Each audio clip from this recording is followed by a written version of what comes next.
world of sleep. You'll meet an insomniac who can't get to bed. This problem was really taking away my life. And a round-the-world sailor who must stay awake. Find out just how violent a sleepwalker can get. I ripped my closet door off the wall. And see how this man faces suffocation every time he catches a few winks. We'll try to unravel the mystery of dreams and find out how sleep can be utterly terrifying. You feel spiders, snakes. At 3 in the morning, I'll hook up with shift workers who, like me, are toiling away after dark. And through it all, I'll try every trick in the book to stay awake. We're supposed to look. See what happens to my mind and body as I fight the overpowering urge to sleep.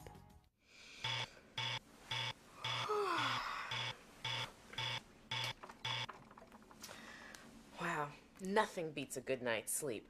Did you know that we spend a third of our lives sleeping, and yet we still have more questions than answers when it comes to the mysterious world of sleep? Like, why do we need to sleep? And how much sleep do we need? Or what happens to our bodies when we sleep? Most importantly, what happens when we can't sleep? I'm Kat Carney, and for the next 24 hours, I'm going to stay awake to test my body's limits as I battle the effects of sleep deprivation. So stay with me as we take a real-time look inside the fascinating world of sleep. Now, if you'll excuse me, I have to go get dressed.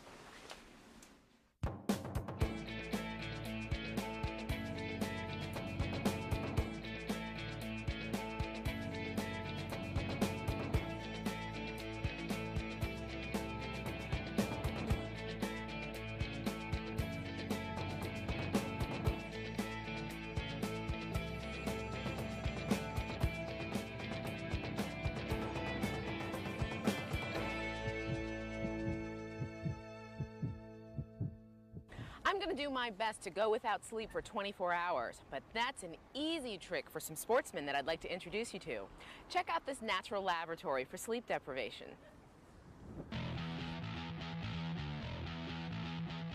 These are solo sailors who race around the world.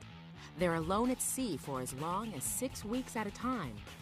These are people who, if they had their choice, would never shut their eyes. Sailors who fall asleep at the helm of one of these boats could not only lose the race, they could lose their lives. Jean-Pierre Molinet is a solo sailor who managed to survive and win the 26,000-mile Around Alone Challenge. The danger when you're sailing alone and you don't have enough sleep is, you start to hallucinate. After 3 days without sleeping, you start to go crazy. You literally see stuff coming out of the water. And what's dangerous about it is that you start to make very bad decisions. Unfortunately, these solo sailors can't avoid that semi-conscious state we call sleep. Though we spend about 8 hours a night sleeping from cradle to grave, scientists still struggle to define it. In fact, the best we can really do is describe it. Sleep, generally speaking, is when our bodies are still. We drift away from conscious thought. We become unresponsive to stimuli from the outside world. To sleep is also to recharge our batteries. It plays a key role in the growth and repair of our muscles and organs. And scientists think we may even need sleep to help lock in the day's memories. When I force myself to stay awake, I'm fighting natural daily cycles called circadian rhythms. These regulate daily changes in my blood pressure, my body temperature, and most importantly, my sleep. Our circadian rhythms are controlled in our brain by the master clock, a small collection of cells located where pathways from our two eyes meet. Tapping directly into the visual system, our master clock monitors the amount of light in the outside world. As it gets dark, the clock triggers the pineal gland to release a hormone called melatonin, which signals the body to prepare for sleep. Exposure to light is the main factor that sets our clock and determines when we feel awake and when we're ready to call it a day. We fight our natural clock at our own peril. whether you're trying to work a normal job or sail a boat around the world. Too little sleep leads to mood changes such as irritability and depression. It temporarily diminishes mental abilities, leading to problems with memory and concentration. Motor skills, reflexes, and hand-eye coordination also suffer. These are side effects of sleep loss a solo sailor definitely wants to avoid. Learning how to sleep efficiently is the key to the whole thing. I think it's the most important factor of single-handed sailing, is knowing how to manage your fatigue and your sleep.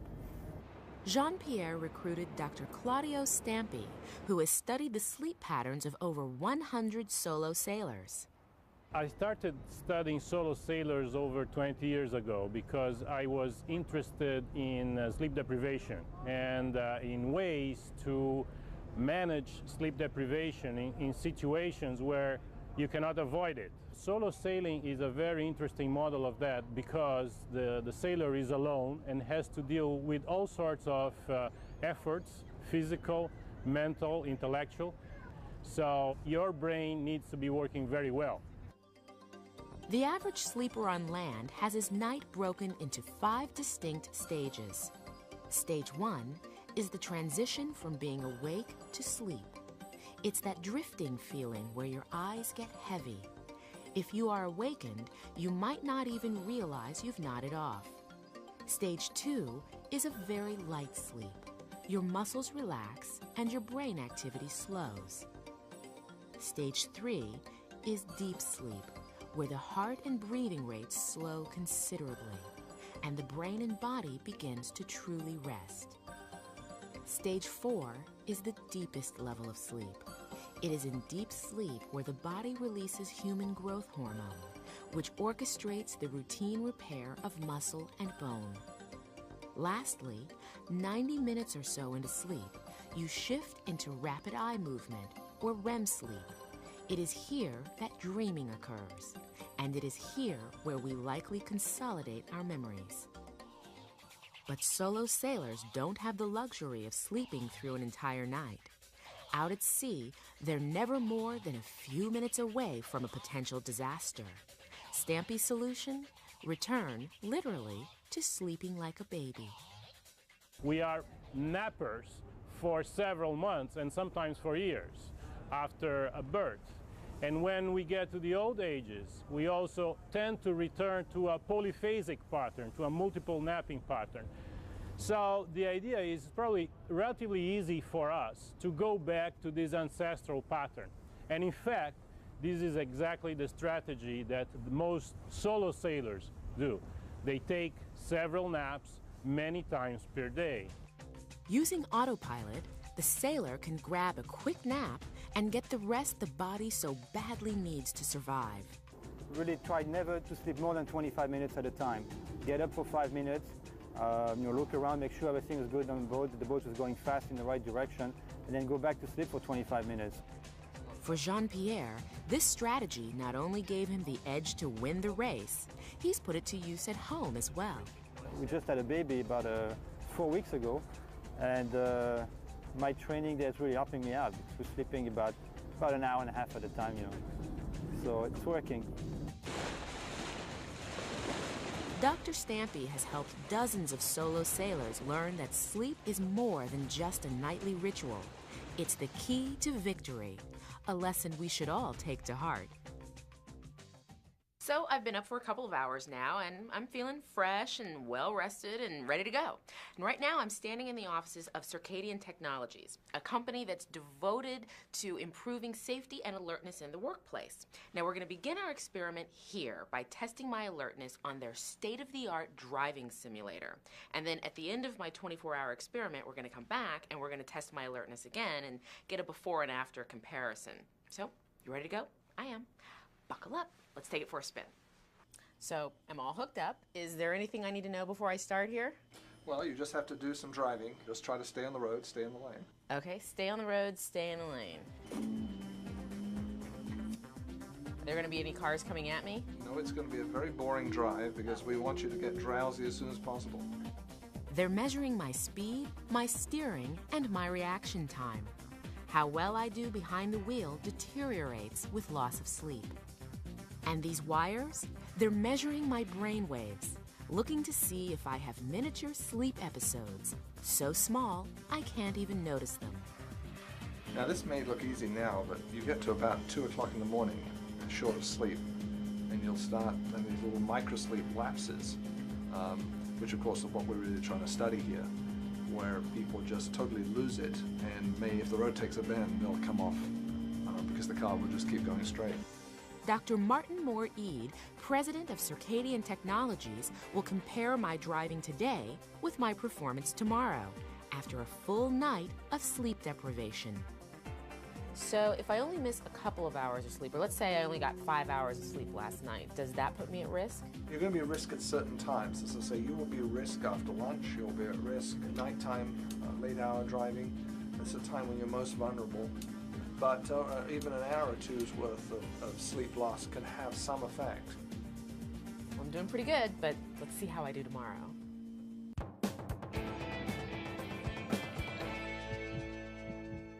It's 1 p.m. and already I'd love to catch a quick nap. But maybe that's just because I'm hanging out with William and Camille Anthony, authors and authorities on napping. Need I say more? These nap junkies have a unique lingo to discuss their favorite pastime. Well, we're not napophobic, right, Bill? Right. Right. We aren't. No. And we don't have a deep-seated fear of napping. No, and I'm not a snapper. Right. You don't criticize me for my napping behavior. Right. And we have napnasiums. Right. We have certain places where we practice our napping. Right. What else? Well, we have a number of napnomic devices. Correct. And what's your napnomic device? Oh, probably an open window or a radio on or something like that. How about you? Mine's a blanket and my shoes off. All right. Okay, but what are these napaholics really trying to tell us? We think it's a natural thing to nap. What's unnatural is not napping. And we have to get over that and start to be comfortable with following what our body wants us to do, which is have a nap, revel in your nap around somewhere between 1 to 4 in the afternoon. Bill is talking about what's known as the post-lunch dip. It's our circadian rhythms calling again. Deny it if you want, but we have a physiological need to take a nap in the afternoon. In many countries, people surrender and take a much-needed siesta. Famous nappers include Thomas Edison, who did it on the sly, and Winston Churchill, who did it openly. Recent studies show that napping can increase alertness, and if Bill and Camille have their way, everyone will be getting a little shut-eye during the day. Together, the Anthonys have written a book, The Art of Napping at Work. It's not that folks should nap on the job, but nap at work. In other words, during their break. They get bathroom breaks, coffee breaks, smoke breaks, lunch breaks, etc. And they should be able to take a nap during those breaks if they wish. So it's not really asking a lot. It's just saying, during your break, one of the good things you can do for yourself is to nap. As for the Anthonys, they're anxious to get to work on another book, but not until after they take a quick nap. It's 3 p.m. and I've been up for 7 hours. I'd like to take a nap more than ever, but not today. But hey, if you're a napper, here's some advice for you. Remember the stages of sleep? Well, we shift from light sleep into deep sleep after 20 minutes. So if you want to nap, set your alarm to wake you before you enter deep sleep, a 20-minute nap. Or wait until deep sleep is over. That's a 90-minute nap. Anything in between, and you'll wake up groggy. Now let's meet someone who couldn't get through the day without taking several naps. He has a medical condition that is one of the leading causes of daytime sleepiness. It's called sleep apnea. This is publisher Walter Connors. 10 years ago, he began to experience daily debilitating bouts of fatigue. He needed help, so he went to spend the night in a sleep lab. It's a weird night. You try to go to sleep. You're hooked up with a lot of wires all over you, and there's a camera going up in the ceiling watching every move you make during the night. And there is a technician in the next room who comes in and watches you during the night, and it's quite a trick to get to sleep at all. While Walter slept, his tongue relaxed, blocking the opening of his airway, momentarily suffocating him in his sleep. I was running at the rate of 60 apneas an hour, which is 60 times an hour.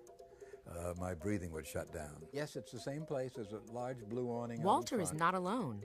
Sleep apnea affects as many as 18 million Americans, and its #1 symptom is snoring. Walter's remedy? A special mask that applies just the right amount of pressurized air to the throat and keeps the airway open. It takes some getting used to, especially if you roll over when you sleep. It's not the most comfortable way to sleep, but it is a help. And with me, it's cut the apnea events down from 60 to about 30 an hour. So it's not the complete answer. Nevertheless, the mask has changed Walter's life. His daytime sleepiness has all but vanished. My stamina is better. I can attend meetings in the afternoon, and I'm just about as alert as I was first thing in the morning. I don't have a tremendous need for naps that I used to have. So it's a big improvement.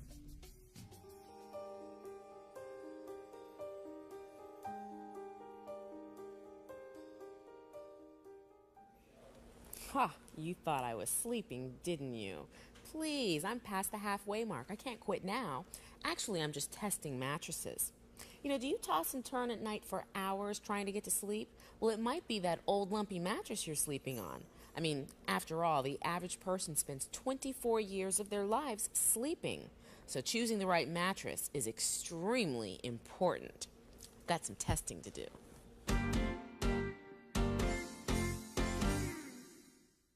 So I'm here at Jordan's Furniture, and I have no idea how to choose a good mattress. Maybe I can help. Oh, maybe you can, Brian. I need a good mattress. Okay, well, choosing a mattress can be a difficult thing. There's a lot of things to consider, and it's very important. For example, what you're on right now is a waterbed. This is a waterbed? They don't look like they used to. They don't look like a wooden sandbox with a bag of water in them. But lay right down, I'll tell you about it. Water's great for contouring to the shape of your body, so you can be comfortable, and yet it's supportive. There's also latex foam. Latex foam is a foam rubber, so it's supportive for your back, as well as feeling foam-like squishy or soft. There's something new on the market. It's called viscoelastic memory foam. Originally, the material was developed by NASA, and they developed it to relieve pressure points with the astronauts. You also have your traditional inner spring mattress. They're going to support your back well.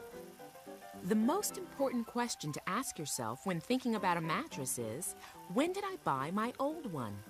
A good mattress lasts about 8 to 12 years, so if you bought yours before Bill Clinton became president, it may be time for a new one. These mattresses are all good, so it's really a matter of taste and, of course, money. A decent mattress runs from $500 all the way to $2,000, but be careful not to skimp. This is one area where you usually get what you pay for. The more comfortable you are, the better you're going to sleep. But it is about getting a good mattress. It is. It's about getting a good mattress. Tell him, Brian. It is. It's about getting a good mattress.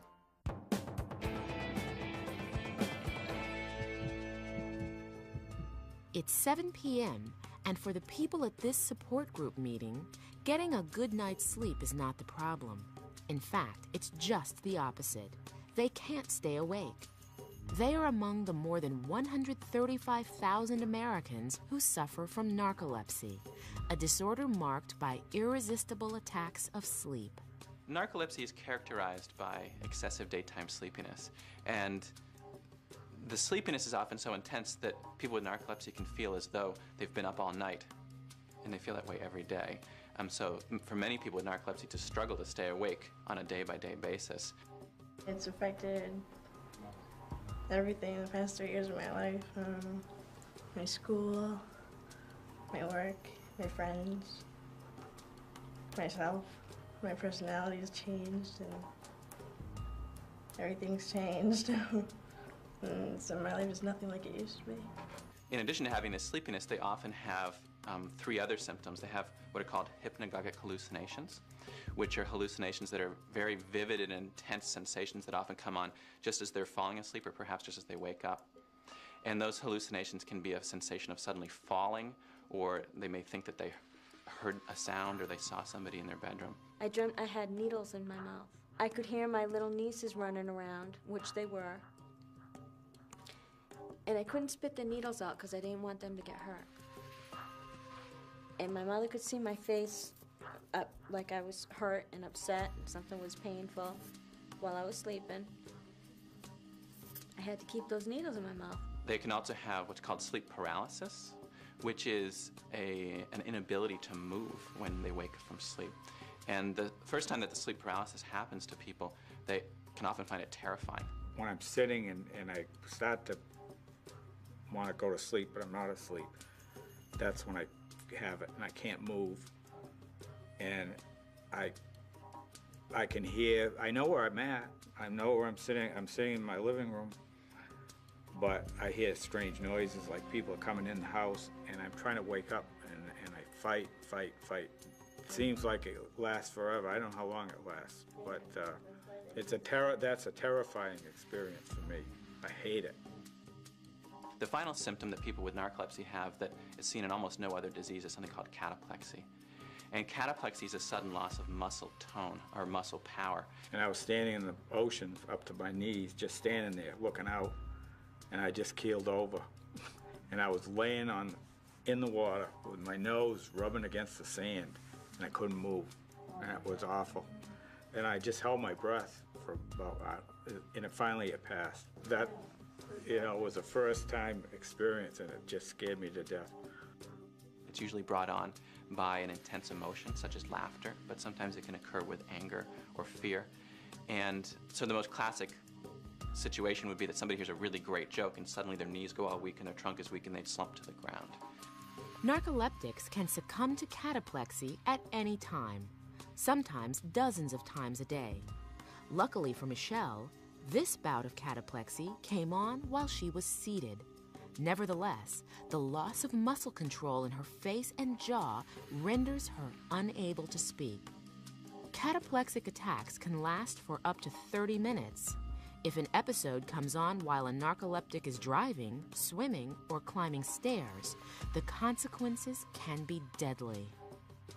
I'm afraid to go for a walk by myself. If I'm more tired, I'm more prone to having cataplexy.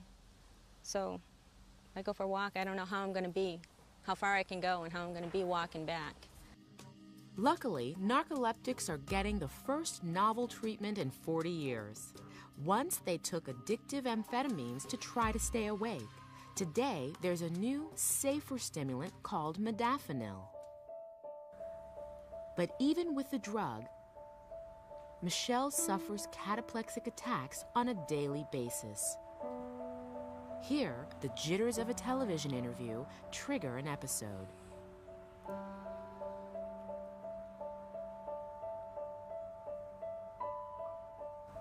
Got it. So that's cataplexy right there. Yeah. Better treatment, I believe, will happen in my lifetime. I think it's a condition that you have to learn about it and learn to live with it. It's just, it's a battle every hour.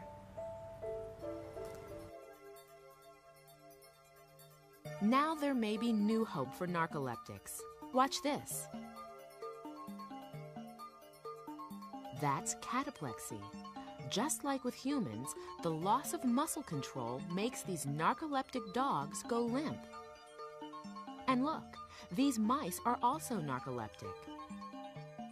The mice would walk along in their cage normally, and then after a while, they would suddenly fall over, and they would twitch a little bit. And they'd get up and they'd walk a little more, and they'd eventually fall over, and then they'd come back and they would walk again. What was happening is the mice were having sleep attacks, and they were literally falling over asleep. Now scientists are using these animals to study narcolepsy. It is the first window into this devastating sleep disorder. It gives us a key to unlock some of the secrets about how the brain controls sleep.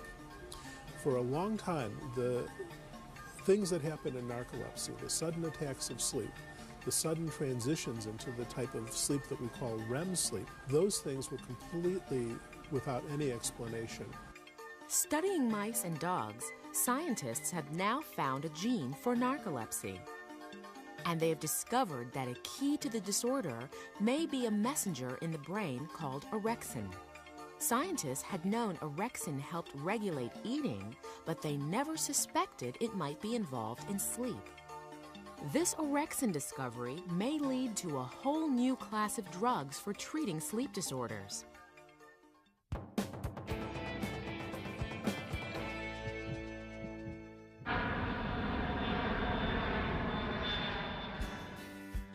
It's 8 p.m. and I'm taking a trip to the airport to explore another sleep-related problem: jet lag. Jet lag happens when you travel across several time zones. Before you know it, your internal biological clock is completely out of sync with your new environment. It can take your circadian rhythms days to catch up. These folks are anxiously awaiting the arrival of their family friend, Fleur Rampound. So you just got in from France. How do you feel now? I feel excited. Really? Well, it's 8 p.m. here. What time is it where you live? 2 in the morning. 2 in the morning, and you feel fine? Yes. We're used to go dancing. Oh, okay. So you never experience jet lag when you travel like this? Not really. It's worse when I go back home. How does it affect you when you go home? You feel hungry right in the middle of the night, and it's just not sunny outside, so. Fleur is right. Jet lag is worse going east, against the direction of the sun. Scientists once studied baseball teams. Those that had to travel west with the sun won more games than those that traveled east. In the battle against jet lag, many travelers today are using melatonin supplements. As darkness approaches, our internal clock triggers the release of melatonin. As the level of the hormone rises in our body, we begin to feel drowsy. A dose of melatonin may induce sleep, reset your internal clock, and offset the effects of jet lag. So you don't do anything like taking melatonin or setting your clocks? I had never heard about it until today in the plane. A woman told me about it. What did she say? She said she had forgotten to take one, but she usually takes it. So you don't think you'll have any problems? You're going to wake up tomorrow regular time? I hope so. I think it's because you're young, that's why. Maybe. Okay, well, I'm going to go let you see your family, okay? Okay, Thanks you. for talking with us. You're welcome. If you're planning a trip, here are a few things you can do to minimize the effects of jet lag. Select a flight that allows early evening arrival and stay up until 10 p.m. local time. Anticipate the change by going to sleep at your new bedtime for several days prior to your trip. Avoid caffeine and alcohol. Both interfere with your sleep. And if these tips don't bring you relief, don't worry. There's a new remedy that's based on our understanding that our brain uses light to synchronize our daily rhythms. These space-age specs are actually a prototype for a new product that just might turn out to be a foolproof remedy for jet lag. You wear them on the plane, and these sensors beam lights into your eyes, which gradually reset your internal clock. So, by the time you land, you're fresh as a daisy.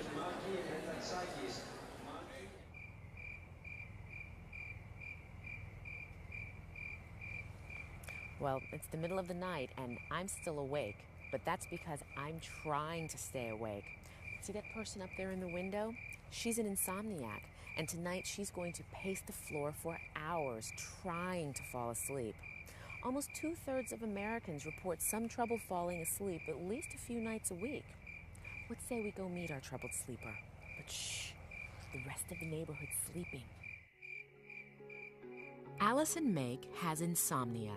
It's not just trouble falling asleep. Many insomniacs have trouble staying asleep, and many find themselves waking up too early. Allison felt the full effects when she entered college. Being an 18-year-old, 19-year-old, 20-year-old college student, it affected my social life, and that was really hard. I felt like, this problem was really taking away my life, and it was every day, and it would only get worse. Allison's doctors prescribed sleeping pills. The most common sleeping pills are benzodiazepines. These work by suppressing arousal centers in the brain. A newer class of drugs called imidazopyridines encourages deep sleep. But all sleeping pills are short-term fixes. They can create rebound insomnia and dependence. I got psychologically dependent on the medication, and since it wasn't really helping me, I wanted to go off of that. Frustrated by her experience with sleeping pills, Allison looked for an alternative. There are herbals such as chamomile, which may reduce stress and promote sleep. Hops, which helps induce sleep by suppressing central nervous system activity, and passion flower, which some people use as a mild sedative to calm the body. You've had insomnia for a couple of years. In consultation with naturopathic Dr. Shiva Barton, Allison tried a combination of alternatives. He gave her vitamin B6, which helps build a chemical precursor to melatonin. And he changed her diet to increase her blood sugar so she wouldn't wake up hungry in the middle of the night. It was really hard to believe that that was going to work, and I was a little bit cynical, but probably within a couple of weeks or a month's time, I saw definite results. For Allison, alternative medicine came to the rescue. Her insomnia is finally under control. And best of all, she experienced a sign, at least for her, that she's cured. One day I went to set my alarm, but I forgot to actually turn it on, and then I ended up oversleeping, and it was very exciting. So instead of being upset that I was late to work, everyone was pretty excited for me that I was late to work, and my dad actually congratulated me that I had overslept. So that was exciting. That was very exciting. This patient is about to learn a relaxation technique that may help some people avoid sleep medication. Over the next 15 minutes, she will concentrate on her breathing and repeat a simple word over and over. As she does this relaxation exercise, Greg Jacobs measures her brain waves. He is looking for a wave pattern called theta. Theta is the brainwave pattern that you produce as you fall asleep. The purple on this bar indicates low amounts of theta activity. Then what we have measured in our research is what do those brainwave patterns look like when somebody has been trained on relaxation techniques. But instead of just seeing purple, now we're seeing areas of green in the frontal and temporal areas of the brain. And that's exactly what is necessary for sleep onset to occur. Greg Jacobs' research is showing relaxation therapy can produce the exact brainwave patterns associated with sleep. Try a few relaxation techniques at home, and perhaps you may be able to put your sleeping pills away. The majority of patients who learn mind, body, and behavioral approaches actually become normal sleepers. That's probably the biggest plus of using these mind, body, and behavioral approaches is they're very, very effective. They have very few side effects. They're very inexpensive, and they are a nice alternative to sleeping medications. If you have trouble nodding off, even occasionally, sleep specialists have devised a list of tips that will dramatically increase your chances of sleeping like a baby. The key is to practice good sleep hygiene. Avoid caffeine, nicotine, and alcohol in the late afternoon and evening. Exercise regularly, but not within 3 hours of bedtime. Try white noise, like a fan. It can often encourage sleep. Take a warm bath about an hour and a half before bedtime. Your body temperature will drop rapidly, which induces sleep. And finally, don't look at the clock. Obsessing over time only makes it more difficult to sleep.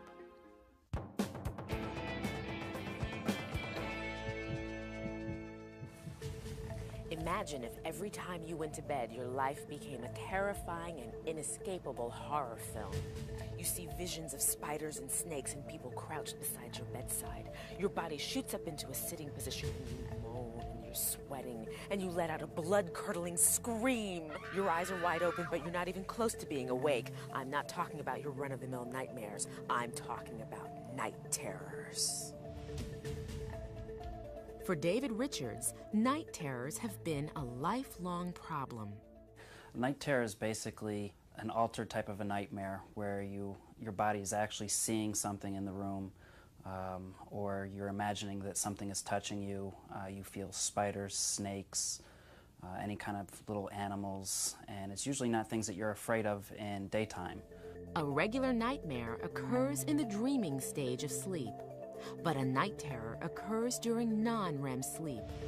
Scientists put night terrors in a class of disorders called parasomnias, where the individual gets caught between sleeping and waking. I've found myself down at the bottom of a set of stairs. I've run out of the room and stood up on the kitchen table, crouched for somewhere between 5 and 10 minutes from the time I left my bed. Usually I'm trying to escape whatever it is that I'm seeing in my night terror, which can range anywhere from spiders, snakes, to people standing over me. Sleep terrors are characterized by a rapid heart rate, measuring as high as an astounding 170 beats per minute. You know you're having a night terror from your heart rate. It is so fast that you feel like your heart is ready to jump out of your chest. Nobody knows what causes night terrors, and though regular exercise and medication can often help, for David, there's been no relief. His ordeal has been no ordinary nightmare. If you see the look of terror on somebody's face when they're having a night terror, whether they're awake or not, that look is there, and the eyes are just the wildest eyes you've ever seen. You're not going to get that during a regular nightmare. That's only something you're going to see in a night terror. And it happens every single time.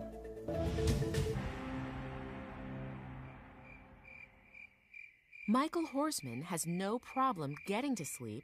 He just can't stay in bed. Michael has another type of parasomnia. He is a chronic sleepwalker. When I was about 7 or 8, I would come down the stairs, walk down my parents' hallway, stand in the doorway, and sometimes just stand there. Other times I would go in the kitchen, get a drink, just little things like that, or I would just wake up and then have no idea how I got up. Most sleepwalkers outgrow the condition by adolescence. Mike, however, did not. As he grew older, his sleepwalking episodes only got worse. The episodes kind of got worse. I would just bolt downstairs, like screaming or yelling or something. At one point it got so bad where I ripped my closet door off the wall, shattered the light bulb inside the closet, and left the closet door on the floor. Then woke up the next morning and had no idea what happened. I'm pretty laid back, easygoing. I don't usually rip closet doors off the wall. These violent outbursts were completely out of character for Mike, and they were now alarming his family. At that point, he was 17 years old, and he was 6 feet tall at that point. So he was a bit intimidating to me. My mom actually became scared because I'm a little bigger than her. One of the last episodes, he bolted out of bed and appeared right next to me at my bed, stating he didn't like snakes and that I had lied to him. And he had such a look in his eye. I was afraid. I'd never seen that look before. So he went back to bed, and before I went back to bed, I hid all the knives, all the sharp knives in the kitchen, because it was a different look in his eye, and we had never seen that before.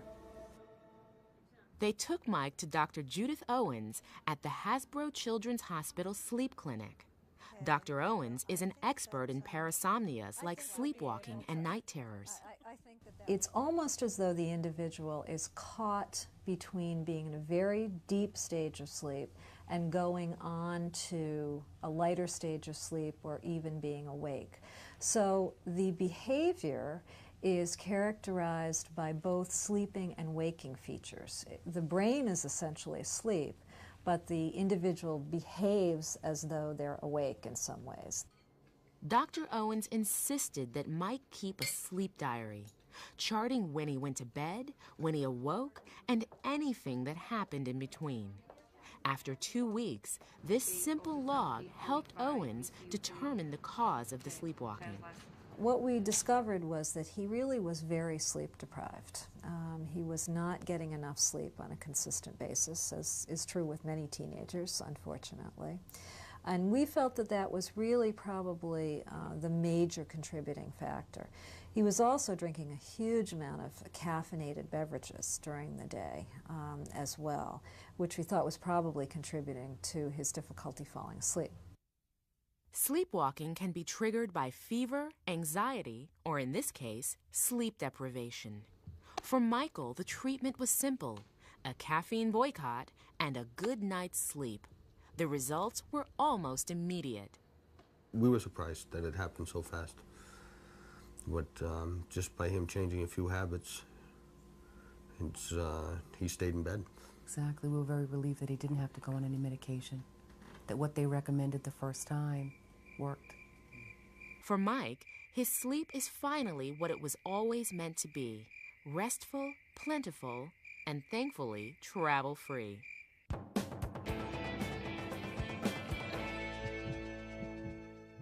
Well, it's late, and I'm still awake, and I'm still working. I guess you can say I'm working the night shift.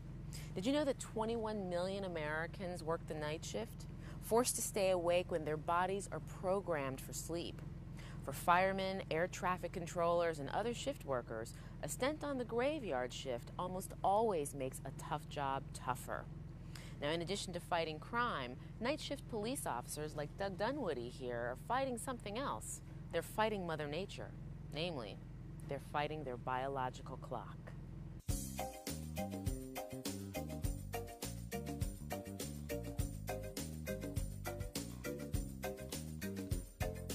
So what exactly is the night shift? What are the hours? We start at 11:30 and we end at 7:30 in the morning. It's a growing phenomenon impacting virtually every industry. 1 in 5 Americans now work non-traditional hours. The world works 24/7. Businesses run 24/7. We manufacture 24/7. We have telecommunications and satellites and the internet and computer systems all operating around the clock. Our internal clock that tells us when to sleep is set by light. No matter what we do, our circadian rhythms will never adjust to staying up all night. The result, shift workers are perpetually sleep deprived. When I first started the night shift, it was difficult to go to bed at 7 o'clock in the morning. Do everything from putting cardboard in the windows to turning an air conditioner on or things like that so you can sleep. And that is something that our human bodies just weren't designed to do. Working at night takes its toll on the immune system. It may lead to a decrease in the so-called natural killer cells in our blood.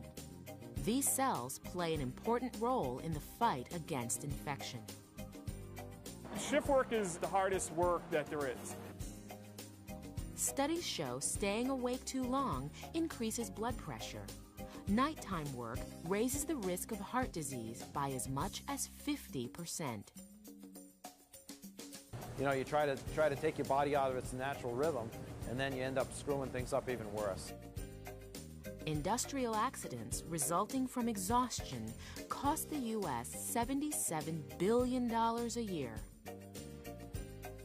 The most notable major industrial accidents of our time, Exxon Valdez, Bhopal, Chernobyl, 3 Mile Island, all occurred on the night shift.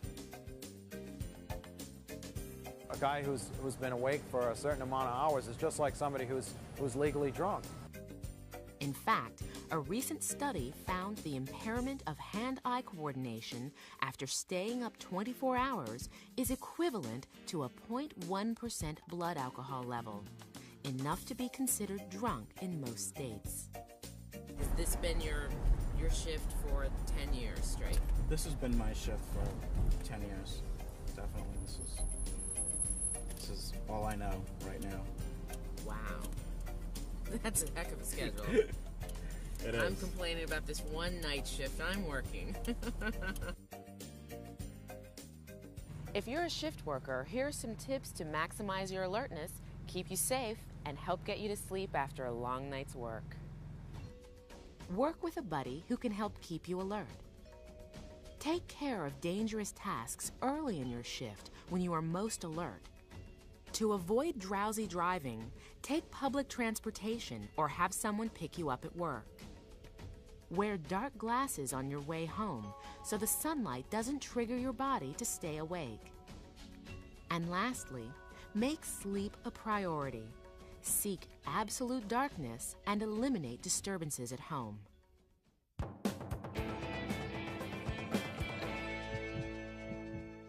Believe it or not, I've almost made it. Sunrise is just a few minutes away, yet most people are lucky enough to still be off in dreamland. Did you know we dream about 2 hours per night? Yet scientists are still trying to unravel the mysteries of why we dream and what our dreams mean. Virtually every culture has tried to decipher hidden meanings in dreams. You know, like the one where we're falling. Commonly, for most people, falling is a metaphor for losing face, losing rank, or in some way the physical world not being safe. Sounds good. How about the one where we're being chased? Generally, in interpreting that sort of dream, asking oneself, what do I not want to catch up to me? Or just what in waking life gives me the feeling of dread and panic that dream of being chased does is going to tell you the most about what it means for you. All right, I'm almost too embarrassed to ask. What about the one where we forgot to put our clothes on? All of these dreams seem to be some representation of other shame issues for us. As a child, learning to keep our bodies clothed is something that we're taught and shamed about if we don't do it. So it becomes an example for many other sort of waking situations in which feeling inadequate or like we haven't done the proper thing or feeling ashamed of something comes into play. Altogether, we dream for roughly 25% of our total sleep time. It happens after we transition from light sleep to deep sleep to dream sleep, characterized by rapid eye movement. Our brain is incredibly active at this stage, but our bodies become paralyzed, probably to prevent us from acting out our dreams. The latest research indicates that dreaming is essential for memory formation. Learn a task one day, and after a good night of dreaming, you'll perform it better the next day. And dreaming may even be natural psychotherapy. Go to sleep after an unpleasant day, and you'll wake up in a better mood. Why we sleep has been one of science's biggest mysteries. Perhaps part of the answer is that we sleep to get the benefits of dreaming. Over the last 24 hours, I've stayed up to learn firsthand about sleep deprivation, but I've been using the time wisely. We've learned about our biological clocks and our daily body rhythms. We've gathered tips on getting to sleep and how to deal with jet lag and night shifts. We've peered into the world of dreams, and we've seen what happens when people get stuck in that strange space between being awake and being asleep. Okay, so I've been up for 24 hours, I'm quite tired, and I'm now about to take my second driving test. Let's see how I do. As I drive, they're going to measure my speed, my steering, and my reaction time once again. This test was pretty easy the first time, but now I'm having incredible difficulty concentrating on the road. Be honest, I can barely keep my eyes open. I can feel myself starting to speed, and the steering wheel seems to have a mind of its own. I'm glad this is just a test. Ugh, thank goodness. Well, I didn't crash, but I don't think I need a scientist to tell me how I did. Not very good. It was a short test, but certainly it started to show the deteriorations we expect. And of course, you know, you don't get into too much trouble in 10 minutes, but if you're out there driving on a highway and you're really fatigued in an hour or so, you can get into serious trouble. I hope you've enjoyed this journey inside the world of sleep. Scientists continue to ponder the future of sleep, and some even speculate that science may eventually eliminate the need for sleep at all. But if you ask me about the future of sleep, well, all I have to say is it's time for this cat to take a nap. Can someone please shut the door? Good night.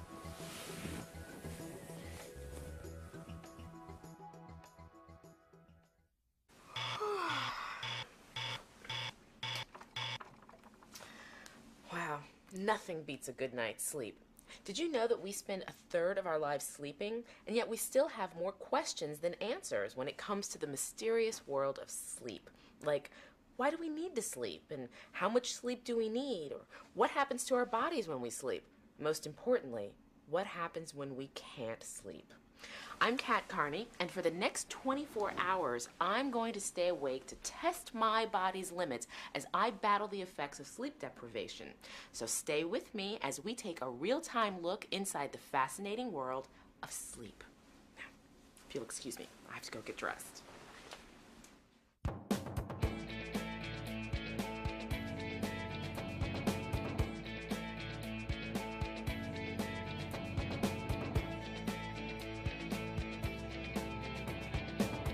And organs. And scientists think we may even need sleep to help lock in the day's memories. When I force myself to stay awake, I'm fighting natural daily cycles called circadian rhythms. These regulate daily changes in my blood pressure, my body temperature, and most importantly, my sleep. Our circadian rhythms are controlled in our brain by the master clock, a small collection of cells located where pathways from our two eyes meet. Tapping directly into the visual system, our master clock monitors the amount of light in the outside world. As it gets dark, the clock triggers the pineal gland to release a hormone called melatonin, which signals the body to prepare for sleep. Exposure to light is the main factor that sets our clock and determines when we feel awake and when we're ready to call the world of sleep. You'll meet an insomniac who can't get to bed. This problem was really taking away my life. And a round-the-world sailor who must stay awake. Find out just how violent a sleepwalker can get. I ripped my closet door off the wall. And see how this man faces suffocation every time he catches a few winks. We'll try to unravel the mystery of dreams and find out how sleep can be utterly terrifying. You feel spiders, snakes. At 3 in the morning, I'll hook up with shift workers who, like me, are toiling away after dark. And through it all, I'll try every trick in the book to stay awake. We're supposed to look. See what happens to my mind and body as I fight the overpowering urge to sleep.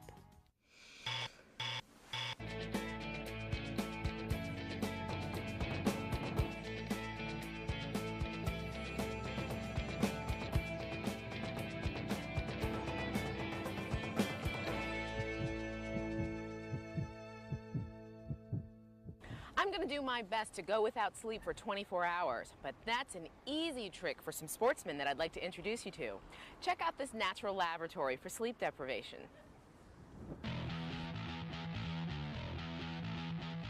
These are solo sailors who race around the world. They're alone at sea for as long as 6 weeks at a time. These are people who, if they had their choice, would never shut their eyes. Sailors who fall asleep at the helm of one of these boats could not only lose the race, they could lose their lives. Jean-Pierre Molinet is a solo sailor who managed to survive and win the 26,000-mile Around Alone Challenge. The danger when you're sailing alone and you don't have enough sleep is, you start to hallucinate. After 3 days without sleeping, you start to go crazy. You literally see stuff coming out of the water. And what's dangerous about it is that you start to make very bad decisions. Unfortunately, these solo sailors can't avoid that semi-conscious state we call sleep. Though we spend about 8 hours a night sleeping from cradle to grave, scientists still struggle to define it. In fact, the best we can really do is describe it. Sleep, generally speaking, is when our bodies are still. We drift away from conscious thought. We become unresponsive to stimuli from the outside world. To sleep is also to recharge our batteries. It plays a key role in the growth and repair of our muscles.